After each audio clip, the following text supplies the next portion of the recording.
Good morning and welcome to Trending. The show is brought to you today by Iconic Coffee. Head over to shop.iconic.com. Use the code Trending for 10% off. Let's dive into the stories this morning.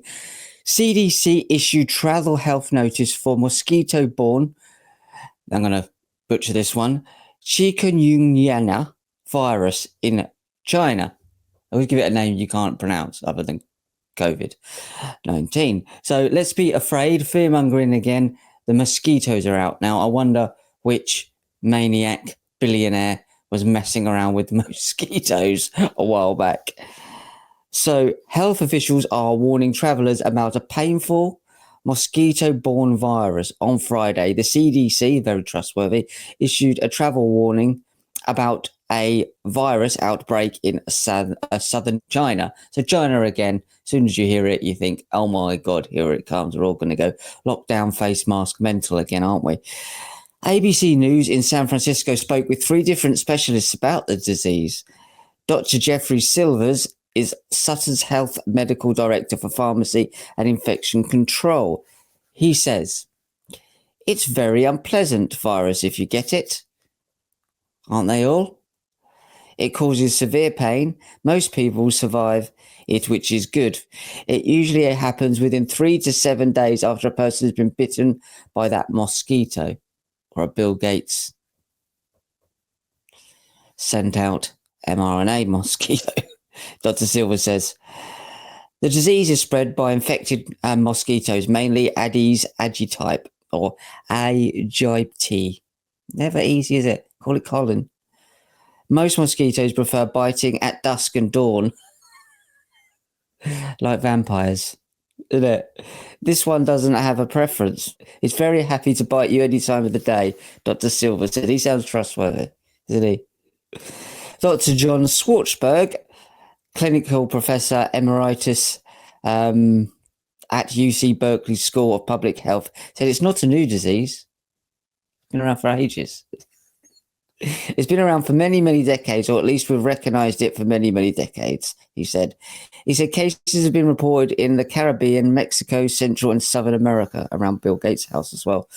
According to the European CDC, there have been about 240,000 infections globally this year. So they're saying panic, don't panic. It's been 6 years since someone caught it in the US. Joe Biden. It's something that we're probably going to be seeing in this country with climate change. Here we go. And that means the range of the mosquito that transmits this is going to change its range, and that brings it into the United States. Here we go. So let's tie it into climate change. Climate change's fault that a new infection is spread from China, from these mosquitoes that will bite you any time of the day, not from dusk till dawn, anytime. I'm not bothered. And it's climate change. So stop doing what you're doing. It's your fault, basically. What a load of hilarious nonsense. But yes, this is so another fear of the whole thing. They've got the whole things in place in terms of the policies to shut things down, and people will go along with it. They've done it once, they'll do it twice. Fortunately, there'll be enough of us to turn around and go, we're not doing that. I'm going out. I'm not staying in from dusk till dawn like a vampire. I just get burnt by the sunlight. It's mental, isn't it?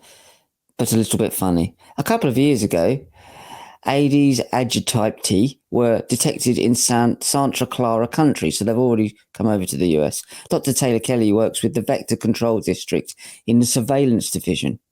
She helps set traps and monitors populations. If ever a terminology for a global death cult was written on a t-shirt, this would be it. She helps set traps and monitors populations. That'd just be the AI Godhead on the top with it, and then the little small print subtitle. It's a really important mosquito. It's a backyard breeding mosquito. I've seen a couple of them. I dated a couple. So it's a very serious public nuisance, and it's also able to vector these diseases such as dengue, the one I can't pronounce, and Zika virus that are threats to public health. Again, more fear-mongering, isn't it? And it's your fault because it's all climate change related. You're bringing them over here. You're setting yourself up over here because these buggers will just go any time of the year, and they're not. Anything messed around by Bill Gates. Nothing like that. These are organic beings, and they're evolving. They're wearing trainers now. And now they're coming over here because you've changed the climate. So another China virus is coming. They've got all the elements in this story, haven't they? All the fear elements, pushing all the buttons. So Dr. Kelly says it is really important. It's a really important mosquito. It's a backyard breeding. We've been in that part on. And since we do have mosquitoes that carry this virus here in Santa Clara country, people are encouraged to call the health department if they experience day bite mosquitoes. It really is vampires, isn't it? This is dusk till dawn. They used to just come out at night, but they can survive the sunlight now. It's amazing to me that anyone believes this nonsense. It's a small black mosquito with white stripes on the body and the leg. You need to let the health department know. So it's got small stripes on the body and the leg. As if you can get that close to a mosquito. There are 2 vaccines approved for travellers who are visiting an area with an outbreak.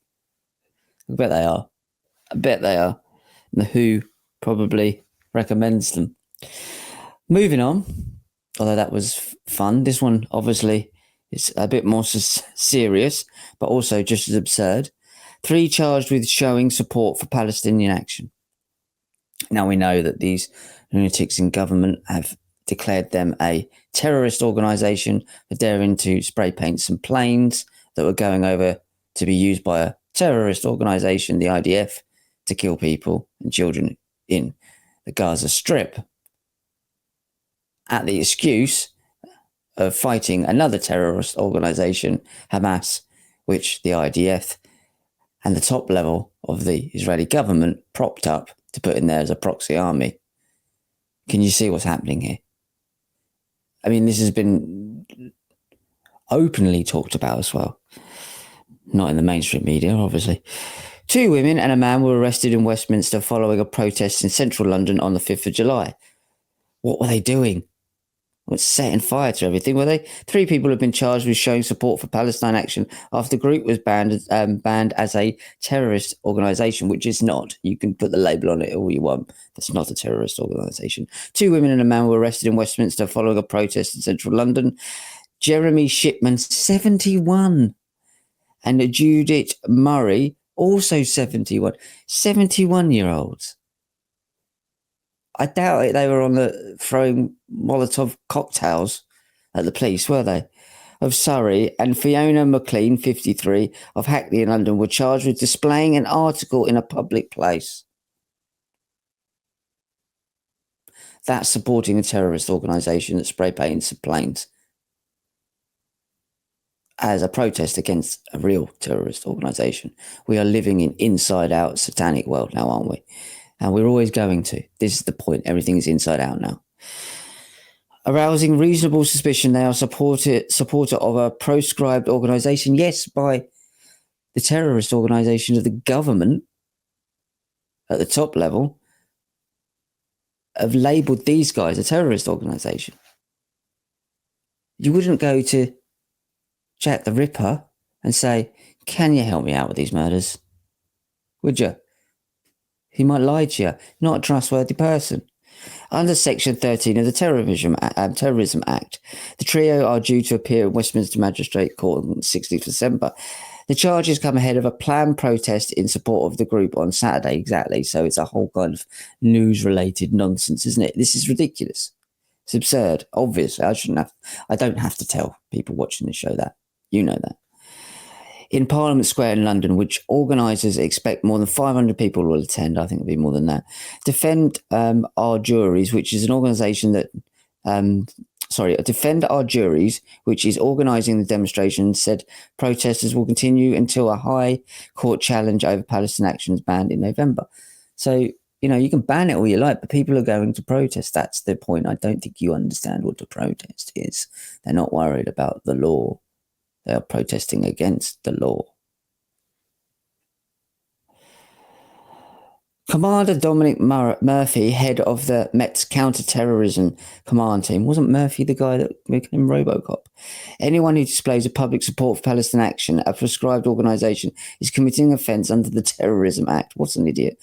And can expect to be arrested, and these charges show will be investigated to the full extent of the law. Well, the law is corrupt. That's not a terrorist organisation, no matter what anyone says. You're not supporting Hamas. You're supporting the people and the children that are getting blown to bits by the IDF. These people, these police officers really need a reality check. These charges relate to 3 people arrested in central London on the 5th of July. We're also planning to send case files to the Crown Prosecution Service for the other 26 people arrested on the same day. What are they doing? Singing Kumbaya, Palestine? I would strongly advise anyone planning to come to London this weekend to show support for Palestine Action to think about the potential criminal consequences of their action. That's not a crime. You're just making up as you go along now. This is where we are. We're in inside out, upside down, topsy-turvy land. We're in Wonderland. I spray painted some planes that were going to be used by a real terrorist organisation to blow some kids up. Now, I don't agree with going into an RAF base and spray painting them. It's not the right thing to do. It's not going to help in any way, shape or form.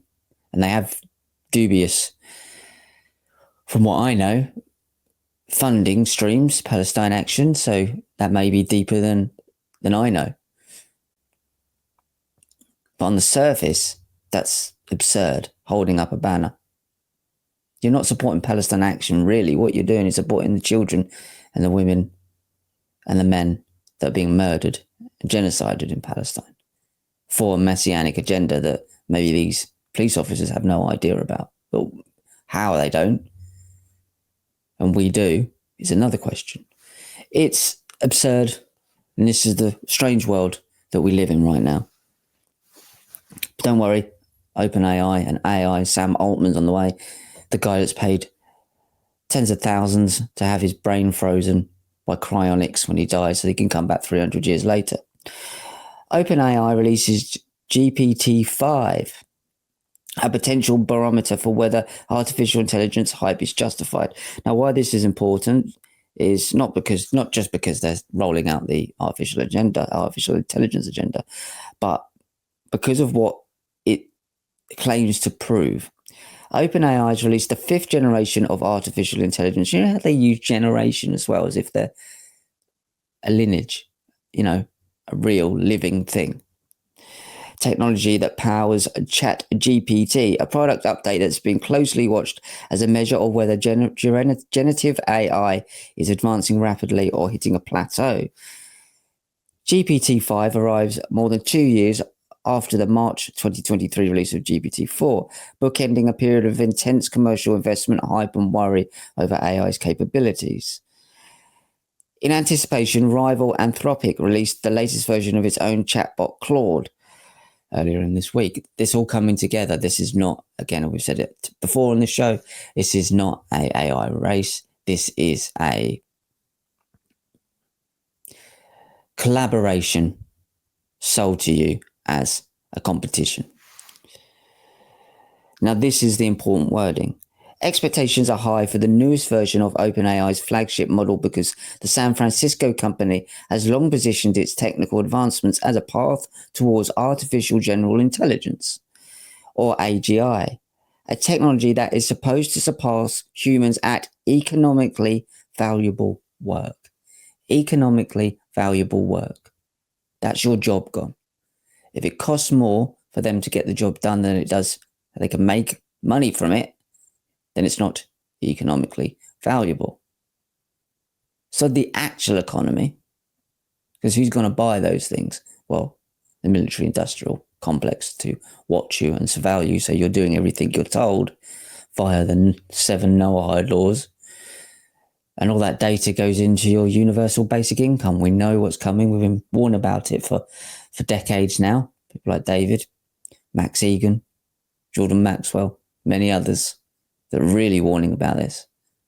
And then you have people like Donald Trump rolling out this technology because he's part of it. and half the alternative media supporting him in that aspect. It's absurd. So that is really important to remember, that economically valuable work, you will not be deemed